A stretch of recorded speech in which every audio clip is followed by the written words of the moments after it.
नमस्कार, मैं रवीश कुमार। अगर ऑपरेशन सिंदूर के बाद भारत और पाकिस्तान क्रिकेट मैच खेल सकते हैं तो भारत पर 50% से ज़्यादा टैरिफ लगाने के बाद गोल्फ खेलते हुए ट्रंप भारत के बारे में फिर से विचार क्यों नहीं कर सकते।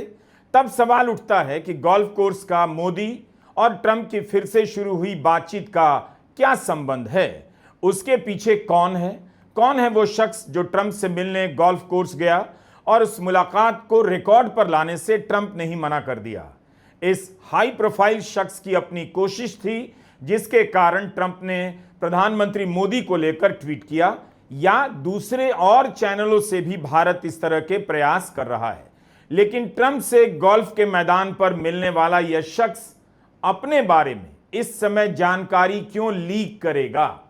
इस मौके पर वो गाना बरबस याद आ जाता है, ढूंढो ढूंढो रे साजना मेरे कान का बाला रे। गोल्फ कोर्स की इस मुलाकात के बाद जब हमने गोल्फ, ट्रंप और मोदी को लेकर सर्च किया तो इस गाने की बहुत याद आई। पूरा वीडियो देखिएगा, आपको पता चलेगा क्रिकेट की जगह गोल्फ खेलना क्यों जरूरी है और विश्व गुरु के नाम पर कैसे कैसे मूर्ख बनाया जाता है। ट्रंप से मुलाकात करने वाले इस शख्स ने अपने बारे में जानकारी क्यों लीक की? क्या इसलिए कि ट्रंप और मोदी इन दिनों दोस्त कहकर फिर से बातें करने लगे हैं? उसकी वजह इनकी दोस्ती नहीं, दोस्ती की भूली बिसरी यादें नहीं, बल्कि इनका कमाल है जो इन्होंने बिना किसी के कहने पर भारत और अमेरिका को नजदीक लाने के लिए किया। अब इस व्यक्ति के दावे के बाद प्रधानमंत्री मोदी और उनकी टीम किस तरह से खंडन करती है, देखना होगा। उनकी आपस की दोस्ती थी, दोनों एक दूसरे को याद आने लगे इसलिए ट्विटर पर बात करने लगे, या इस व्यक्ति के प्रयास से सब कुछ हो रहा है? क्या प्रधानमंत्री मोदी को पसंद आएगा कि इस शख्स ने अपनी पहल के बारे में खबर लीक कर दी? द न्यू इंडियन एक्सप्रेस में केपी नायर ने इस शख्स के बारे में लिखा है। उन्होंने सूत्रों के हवाले से खबर नहीं लिखी, बाकायदा बात करने के बाद लिखी, बस नाम नहीं छापा क्योंकि इन्होंने मना कर दिया। इस शख्स तक पहुंचना इतना भी मुश्किल गोदी मीडिया के लिए नहीं होना चाहिए, लेकिन उनके बारे में कौन पता लगाएगा? क्या कोई यह हिम्मत करेगा कि ट्रंप मोदी से दोस्ती के कारण नहीं बल्कि एक प्राइवेट सिटीजन की पहल के कारण उनसे बात कर रहे हैं? तब यह भी पता लगाना पड़ेगा कि उस प्राइवेट सिटीजन की नजदीकियां और किन किन के साथ हो सकती हैं। कहीं इस मुलाकात का किसी भावी डील से संबंध तो नहीं होगा जिसके बारे में हमें कभी भनक तक नहीं लगेगी।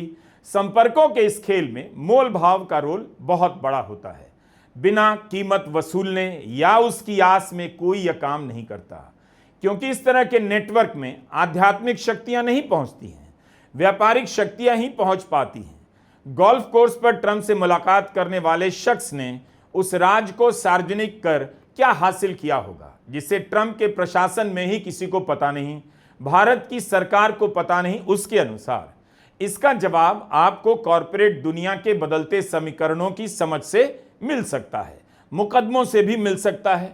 उम्मीद है आप एक एक शब्द को ध्यान से सुन रहे होंगे। मैं सोई थी अपनी अटरिया, सपनों ने डांका डाला, लुट गई निंदिया, गिर गई बिंदिया, कानों से खुल गया बाला। काश गा सकता तो आपको गाकर सुनाता, ढूंढो ढूंढो रे साजना मोरे कान का बाला। तो ढूंढते रहिए, सत्ता और कॉरपोरेट के गलियारे से कब कौन मिस्टर इंडिया बनकर निकलता है और जादू की छड़ी घुमा देता है। केपी नायर से इस शख्स ने दावा किया है कि उसने अपने स्तर पर ट्रंप से मुलाकात की और भारत सरकार को भी नहीं बताया। यहां जरा घड़ी की सुई अटक गई। क्या वाकई भारत सरकार को पता नहीं होगा कि एक शख्स ट्रंप के साथ गोल्फ खेलते वक्त मिल आया है और उसके बाद ट्रंप ने प्रधानमंत्री मोदी को अपना दोस्त बताते हुए ट्वीट कर दिया है और उसके बाद प्रधानमंत्री मोदी ने भी लपक कर जवाब दे दिया है?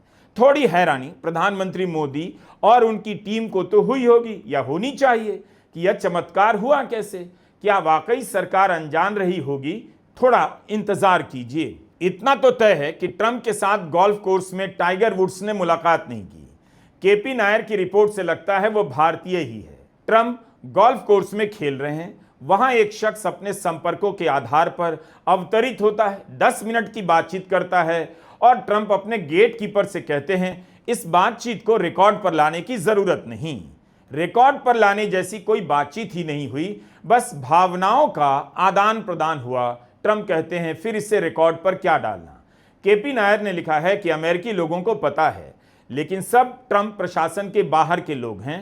ट्रंप प्रशासन के ढांचे में जो लोग हैं उन्हें नहीं पता। कमाल का शख्स होगा यह, ट्रंप से मिलकर आया, ट्रंप प्रशासन को पता नहीं, मोदी के प्रशासन को पता नहीं। लग रहा है अनिल कपूर की फिल्म मिस्टर इंडिया चल रही है। अमेरिका के राष्ट्रपति के चीफ ऑफ स्टाफ को गेट कीपर कहते हैं। राष्ट्रपति के प्रशासन में यह बेहद अहम पद माना जाता है। बिना इनसे गुजरे राष्ट्रपति तक कोई नहीं पहुंच सकता। इनके ऊपर किताबें भी लिखी गई हैं। पिछले कार्यकाल में ट्रंप को इस पद के लिए कोई विश्वसनीय नहीं मिला तो 4 बार उन्होंने लोगों को बदला, मगर इस बार सुजी वाइल्स विश्वसनीय मानी जाती हैं और अमेरिका में पहली बार किसी महिला को राष्ट्रपति की चीफ ऑफ स्टाफ बनाया गया है। केपी नायर ने अपनी रिपोर्ट में इन्हें गेट कीपर लिखा है, इनका नाम नहीं। केपी नायर ने अपने लेख में यह नहीं बताया है कि मुलाकात किस गोल्फ कोर्स पर हुई, मगर हुई केवल 10 मिनट की। इस शख्स ने याद दिलाया ट्रंप को कि 2017 में जब आपकी बेटी इवांका हैदराबाद गई थी तो उनके साथ था। फिर इसने याद दिलाया कि उसके 27 महीने बाद जब ट्रंप अहमदाबाद गए तब भी उसने उनसे मुलाकात की, जहां 2.5 लाख लोग उन्हें देखने और सुनने आए। वह शख्स यह भी बताता है कि स्टेडियम में 1,32,000 लोग थे और इतने ही बाहर रहे होंगे। उसने याद दिलाया कि यह ट्रंप के जीवन की बड़ी घटनाओं में से एक रही होगी। तो क्या प्रधानमंत्री मोदी को लेकर तल्ख हो चुके ट्रंप पर इतनी सी बात का असर हो गया होगा? तब तो फरवरी में ही हो जाना चाहिए था, जब प्रधानमंत्री मोदी ने ट्रंप के सामने ही व्हाइट हाउस में नमस्ते ट्रंप की याद दिलाई थी। और मेरे लिए खुशी की बात है, आते ही राष्ट्रपति ट्रंप ने एक मित्र की तरह मुझे पुराने अहमदाबाद के स्टेडियम की याद दिलाई। ये बात सही है कि ह्यूस्टन में हाउडी मोदी और गुजरात में अहमदाबाद में नमस्ते ट्रंप, वो दो एक ऐसी बहुत बड़े विशाल कार्यक्रम रहे जिसकी गूंज आज भी भारत के हर कोने में सुनाई दे रही है। इसके बाद बातचीत ट्रंप के भारत में चल रहे कारोबार को लेकर होती है, जैसा कि न्यू इंडियन एक्सप्रेस में केपी नायर लिखते हैं। उनके अनुसार यह शख्स याद दिलाता है कि रियल एस्टेट के क्षेत्र में काम करने वाली ट्रंप की कंपनी ने 5 महीने पहले पुणे में प्रोजेक्ट शुरू किया। 10 मिनट की मुलाकात में यह शख्स इस कंपनी से जुड़े ट्रंप के बेटे की तारीफ करता है। यह शख्स बिजनेस के सिलसिले में ट्रंप के बेटे से कई बार मिल चुका है। अमेरिका के बाद सबसे अधिक ट्रंप टावर भारत में बनने जा रहा है, ऐसा कहा जाता है। क्या टैरिफ की इस लड़ाई में ट्रंप अपने ट्रंप टावर की फिक्र करेंगे? और अगर क्या उनके टावर को कोई हाथ भी लगा देगा? यह सवाल खुद से भी पूछ कर देख लीजिए। फिर भी जैसा कि केपी नायर ने लिखा है, हम तो पुष्टि नहीं कर सकते, मगर उन्होंने लिखा है कि 10 मिनट की बातचीत के दौरान ट्रंप को याद आ गया कि प्रधानमंत्री मोदी से उनका रिश्ता बेहद खास है। ट्रंप के गोल्फ कोर्स पर कौन आ सकता है, इसे लेकर रिपोर्ट में ही लिखा है सिर्फ वही लोग आ सकते हैं जो ट्रंप के बेहद करीब हैं, जो उनके विश्वसनीय हैं। केपी नायर लिखते हैं कि जिसने भी ट्रंप और उस नागरिक को गोल्फ कोर्स पर देखा वो कभी नहीं बताएगा कि उन्होंने क्या देखा। अपने पहले और अब दूसरे कार्यकाल में ट्रंप ने गोल्फ डिप्लोमेसी को कूटनीति की दुनिया में मान्यता दिलाने का काम किया है। अनेक लेख इसे लेकर मिल जाएंगे कि ट्रंप गोल्फ कोर्स पर ट्रेड डील करते हैं, प्रतिबंध की घोषणा करते हैं, राजनेताओं से मिलते हैं और युद्ध विराम पर चर्चा करते हैं। तो गोल्फ कोर्स का ट्रंप के जीवन में, राजनीतिक जीवन में काफी महत्व है। भारत और अमेरिका के बीच गोल्फ को लेकर एक और खबर छपी है, लेकिन यह खबर न्यू इंडियन एक्सप्रेस में नहीं, इकोनॉमिक टाइम्स में छपी है 28 जुलाई को। सीमा सिरोही बता रही हैं कि भारत ट्रंप के साथ एक नई प्लेबुक खोल रहा है। गोल्फ जब बातचीत रुकी हुई थी और फोन कॉल से बचा जा रहा था, न्यूयॉर्क के न्यू जर्सी में ट्रंप के नेशनल गोल्फ क्लब में यूएस इंडिया गोल्फ चैंपियनशिप के आयोजन का प्लान बन रहा था। 21 अगस्त को चैंपियनशिप होने वाली थी, मगर नहीं हुई। हो जाती तो इसके लिए बेहद चुनिंदा लोग आते। IBM और अडोबी के बड़े बड़े अधिकारियों के अलावा कई प्रमुख भारतीय अमेरिकियों को इस इवेंट का न्योता दिया जाना था। मार्को रूबियो को भी न्योता दिया गया। इस कार्यक्रम की तैयारी US India strategic partnership forum कर रहा था, मगर चैंपियनशिप से मात्र एक हफ्ता पहले यह कार्यक्रम अनिश्चित काल के लिए टाल दिया गया। बताइए, इतनी तैयारी के साथ गोल्फ चैंपियनशिप होने वाली थी, वो रद्द हो गई और अपना बंदा ट्रंप से गोल्फ कोर्स पर 10 मिनट के लिए मिल आया, जिसके बाद ट्रंप को मोदी की दोस्ती की याद आ गई।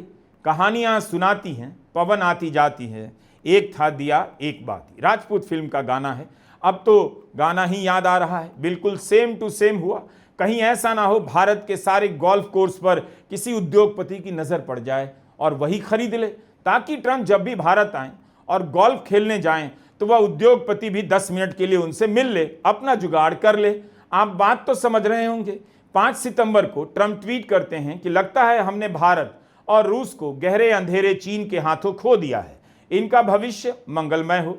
इसके साथ राष्ट्रपति पुतिन, राष्ट्रपति शी जिनपिंग और प्रधानमंत्री नरेंद्र मोदी की तस्वीर ट्रंप ट्वीट करते हैं। 5 सितंबर को ट्वीट करते हैं, हमने भारत और रूस को चीन के हाथों खो दिया, मगर कुछ ही घंटे बाद बयान देते हैं, मुझे नहीं लगता हमने भारत को खो दिया। मुझे अफसोस है कि भारत ने रूस से इतना तेल लिया। मोदी और मेरी अच्छी बनती है, वह कुछ महीने पहले यहां आए थे। 4 दिन बाद 10 सितंबर को ट्रंप को यह सब याद आ जाता है। प्रधानमंत्री मोदी उनके अच्छे मित्र हैं। यह फिल्मी कहानी नहीं तो और क्या है। क्या यह शख्स फिल्मों में स्क्रिप्ट भी लिखता था, जिसके नायक की याददाश्त दुर्घटना में चली जाती है और दुर्घटना में वापस आ जाती है, जैसा कि केपी नायर साहब लिखते हैं। उन्हें इसे लेकर बहुत कम संदेह है कि गोल्फ कोर्स में भारतीय शख्स से मुलाकात के बाद ट्रंप ने प्रधानमंत्री को ट्वीट किया और अपना अच्छा दोस्त बताया। 10 सितंबर को दोपहर 3 बजे ट्रंप सोशल मीडिया पर पोस्ट करते हैं, अमेरिका भारत के साथ बात कर रहा है, मैं अपने बहुत ही अच्छे दोस्त प्रधानमंत्री मोदी से बात करने वाला हूं।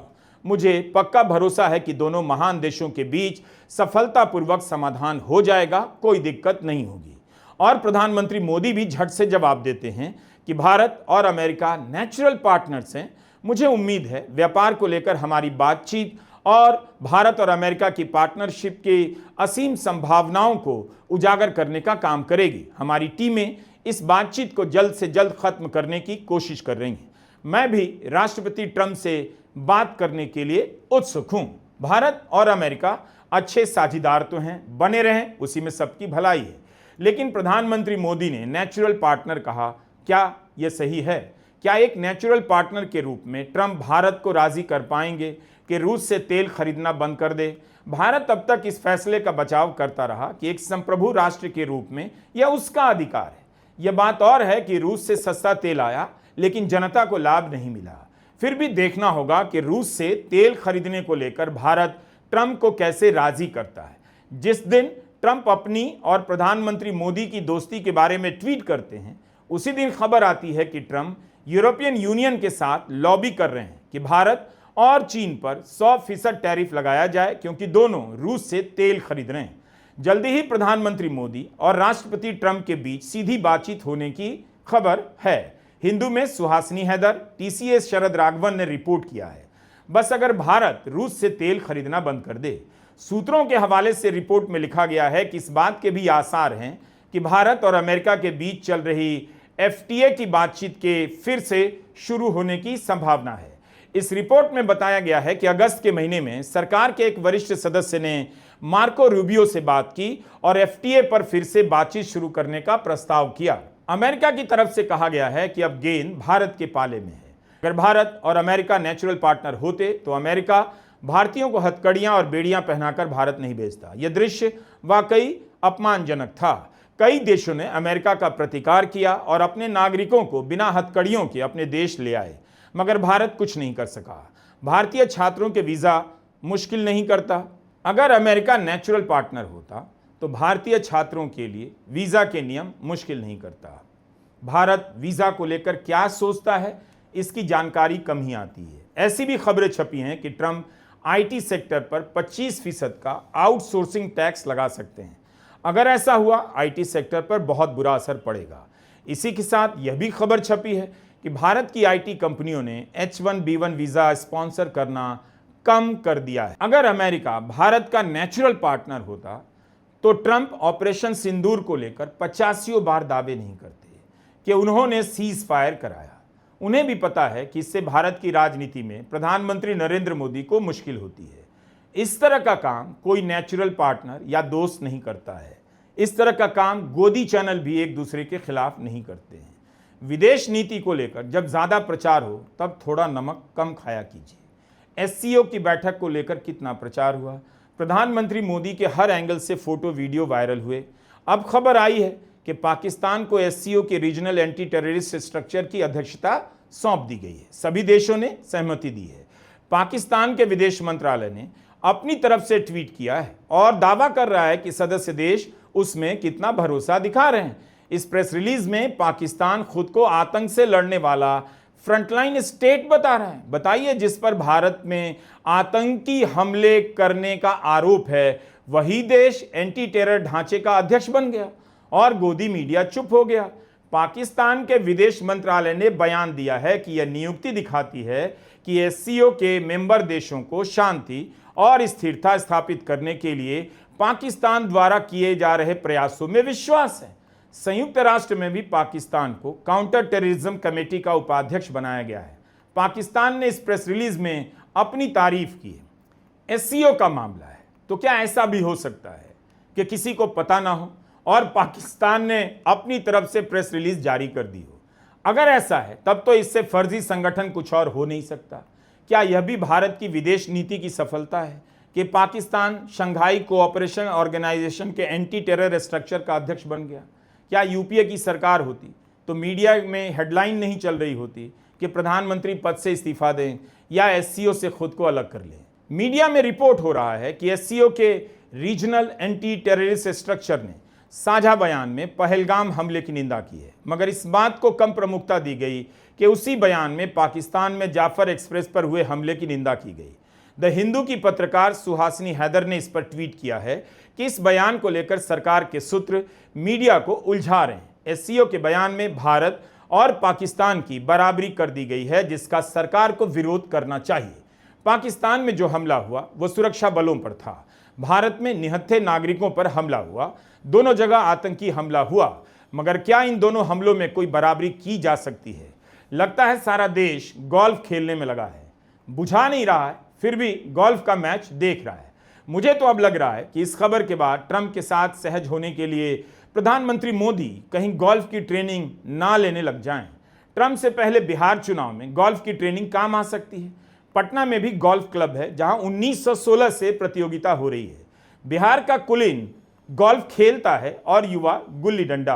प्रधानमंत्री मोदी चाहें तो बिहार चुनाव प्रचार के दौरान जेंजी बिहारी को प्रभावित करने के लिए पटना गोल्फ क्लब में गोल्फ खेल सकते हैं। क्या पता इसी क्लब से उस शख्स ने गोल्फ के बारे में जानकारी हासिल की हो जिसने ट्रंप से गोल्फ कोर्स पर मुलाकात की। और हां, भारत सरकार ने जिसे करोड़ों रुपए पर रखा है कि वह अमेरिका में भारत के लिए लॉबी करे, पैरोकारी करे, वो क्या कर रहा है?